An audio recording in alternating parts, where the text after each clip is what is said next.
بسم الله الرحمن الرحيم. في البداية نرحب بالمدرب القدير نور الدين سكري. مرحبا بكم.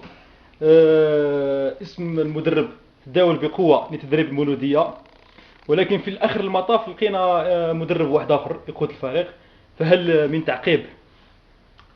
أولا بسم الله الرحمن الرحيم. نظن أنه هذه الفترة الأخيرة حتى الصحفيين اتصلوا بي وقالوا لي يعني هل يعني ممكن تقول لنا كلمة على هذا الموضوع، هذا موضوع المولودية. وفي الحقيقة أنه رفضت أني نتكلم في وسائل الإعلام هذه الأيام. قلت نعطي الوقت الكافي حتى نتكلم، وأنا اليوم نتكلم في الإعلام الحر، هو الفيسبوك اللي يسمعوه بالأخص أنصار المولودية وكذلك أنصار الذكري في الجزائر ككل. في الحقيقة فعلا أنا ما كان حتى واحد مقترحني للمولودية. أنصار المولودية هم اللي اقترحوني على المولودية لهذا الوقت، هذا اللي الفريق يمر بظروف غير عادية، رغم الزاد البشري ورغم الزاد كذلك المادي الموجود في هذا الفريق هذا، لكن الفريق ما هوش يعني في أحسن أحواله. وبالتالي علاش الأنصار طالبوا بزكري؟ لأنهم يعرفوا زكري جيدا. الفترة اللي قضاها معهم زكري وإن كانت فترة قصيرة ولكن كانت فيها كرة القدم، وكان فيها الفريق عنده هيبة كبيرة في الوسط الرياضي. ولهذا يعني وعرفوا الرجل وعرفوا إمكانيات الرجل وعرفوا كفاءات الرجل، وبالتالي هم اختاروا الزكري. وكانوا يعني بقوة كنا نشوفوا يعني في المواقع التواصل الاجتماعي كيف كانوا يعني يضغطوا على هذه الإدارة من أجل استخدام زكريا.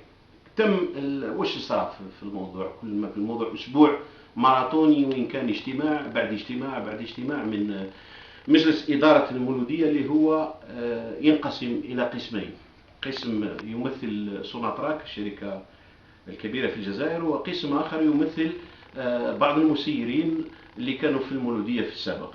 ولكن أصحاب القرار هم من يمثلون سوناتراك، هم أصحاب القرار. هذا الأمر اللي حدث بعد أسبوع ماراثوني.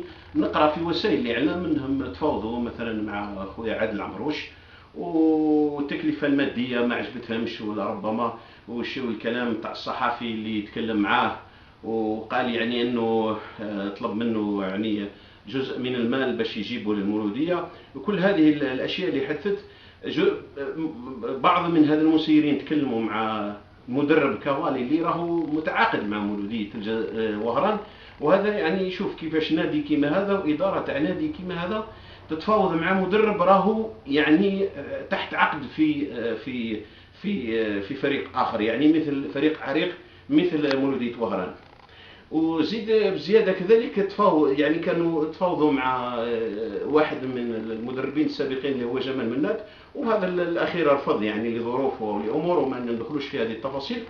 وكذلك تفاوضوا مع ليكانس، المدرب ليكانس، وقالوا انه المطالب نتاعو الماديه كانت كبيره. وكذلك تفاوضوا مع يعني مدرب اخر يعني 10 ايام هذا المستخدم قبل تاريخ استخدامه كمدرب لمولودية الجزائر. إلا زكري ما كان حتى واحد اتصل به وما كان حتى واحد تكلم معه، رغم أنه كان مقترح بقوة كما راك تقول ويقول الأنصار، يعني كان مقترح بقوة في هذا الفريق هذا. علامة استفهام تبقى في هذه الإدارة هذه اللي قلت أنا تنقسم إلى قسمين: قسم اللي هو ناس ولات المولودية اللي كانوا أنا يعني عندي اتصالات حتى مع بعض منهم، وكانوا يعني يدافعوا بقوة على رجوع زكري للمولودية واخذ زكري المولودية في هذه الظروف. وقسم آخر اللي كان رافض رفض تام اللي هو قسم سوناتراك، انه زكري يكون مدرب لهذا الفريق هذا. هذه الامور اللي حدثت في هذا الفريق هذا.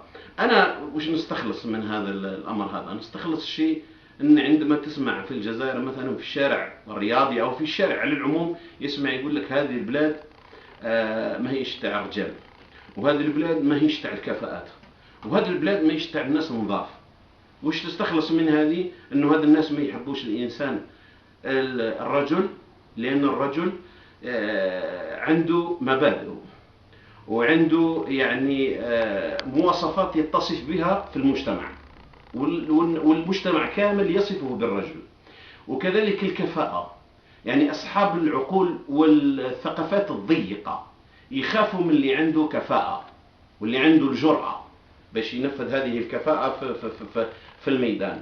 وكذلك الأمر الثالث هو الإنسان النظيف. الإنسان النظيف بمعنى أنه إنسان يخاف الله، وإنسان يحترم مهنته ويحترم بلاده ويحترم المؤسسة اللي هو عايش فيها. هذا الإنسان هذا ما عندوش مكانة في هذا المجتمع. أنا وصلت إلى خلاصة هذا الأمر هذا. أنا بدوري يعني أشكر كثيرا أنصار المولودية، أشكرهم بكثير، لأن كما هم يحبوني أنا نحبهم أكثر، وكما هم يعني يكينون لي الاحترام الكامل أنا كذلك أكين لهم الاحترام الكامل. أنا اليوم أقول على المولودية أنه فريق رهينة بين قوسين عند بعض الناس الذي لا علاقة لهم بالرياضة وما يحبوش الخير، لأنه اللي جاي باش يدير مشروع، أنا جيت قبل باش ندير مشروع وكان عندي مشروع ثري. زيادة على ذلك نقول لهم ربما الأمر الوحيد والبسيط اللي جاني هو اتصال من عند صحفي، وكثير ما اتصل بيا هذا الصحفي، كثير ما اتصل بيا كان يقول لي برك حتى في مرة من المرات قال لي تقبل فالدو ولا ما تقبلش فالدو. يعني أنا لو قبلت فالدو لربما كانت الأمور ستسير باتجاه آخر، لكن أنا قلت له ما جيتش المولودية باش نبريكولي، وما جيتش باش نسني 8 شهر، أنا جيت باش نبني فريق مثل ما كان في راسي، وجيت عندي ستاف تاعي كومبلي معايا يجي باش نبني هذا الفريق هذا. أنا ما نرجعش للمولودية باش نبريكولي، وما نجيش باش نوسخ سمعتي مع هذا الفريق العريق اللي عنده سمعة كبيرة. وهذا نادي شعبي ماهوش نادي تاع مجموعة من الناس. ونزيد نقول للإدارة، لو كان هذه الإدارة تجلب مدرب من مالها الخاص لما تكلم زكري حرف واحد. يعني درك في اليوسما مثلا نقولوا حداد يروح يجيب مدرب، هو حر بماله الخاص، هو حر يجيب.